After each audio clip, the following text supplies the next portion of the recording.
So we're gonna try to install this intake, and if you've ever installed an intake in any turbo car, they're all pretty much the same. First, you're gonna take this off. You're gonna remove that bolt, undo these two clamps, undo this one, and I'm assuming, well, I gotta take this off, but I'm pretty sure it's straightforward. It looks like it's gonna be that one, and probably that one down there, and that third one right there. That probably is all I need. And then I guess this has to come off. I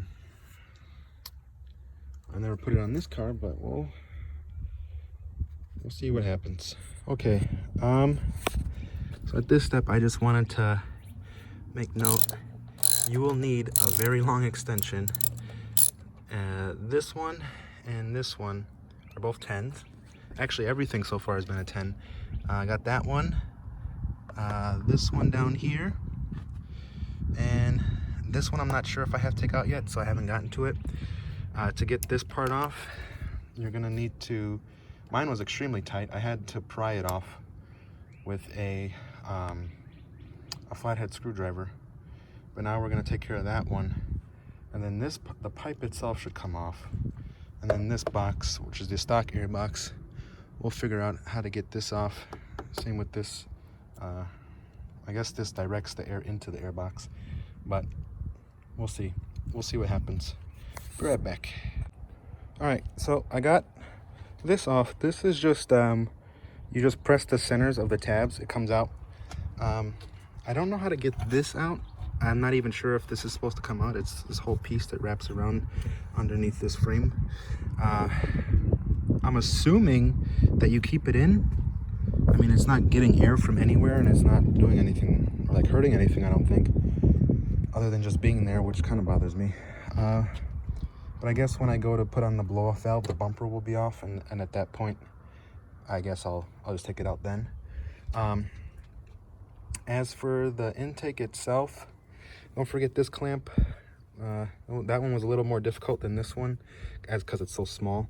I didn't clamp everything down yet, but if you are installing the Injen, it gives you like this little rubber mounting, which honestly I thought was to plug the hole here, but it's not. It's actually for vibration. So you would take the screw off when you get your intake. Then this part slides into this hole, and then you slide over the top end, and then just clamp it down. I think maybe the washer is supposed to be on top, but I'm not sure. Probably not, because I guess this is rubber. You don't want the metal pressed up against the rubber. For the hose in the back that's connecting to the turbo, you will, I had a little difficulty getting it in. You might want to do it reverse. I put the hose on first, clamped it down. As you can see, this one's still loose. And then I put the hose in, the piping into the actual coupler. And it was a little difficult. It took me a few minutes because I couldn't get the backside. Backside wanted to flex.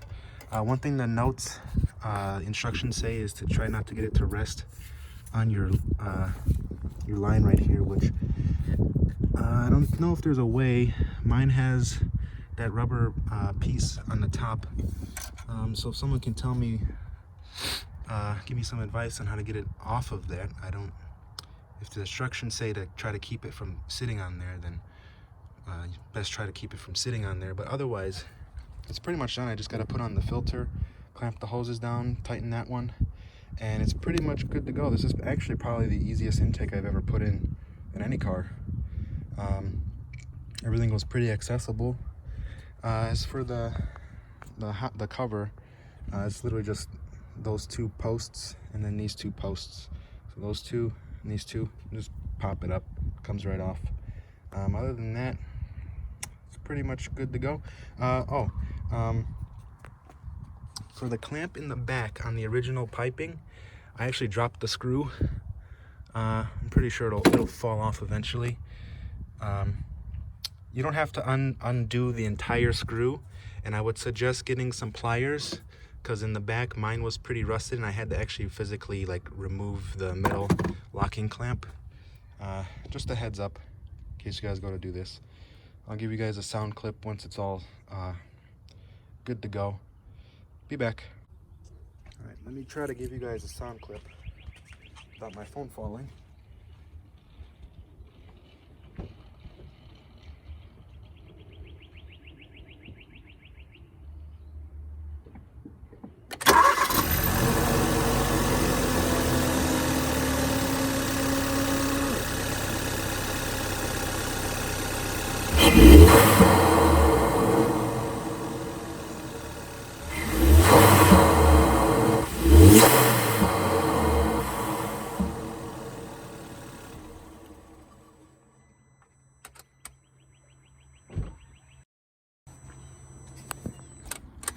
Very nice sound.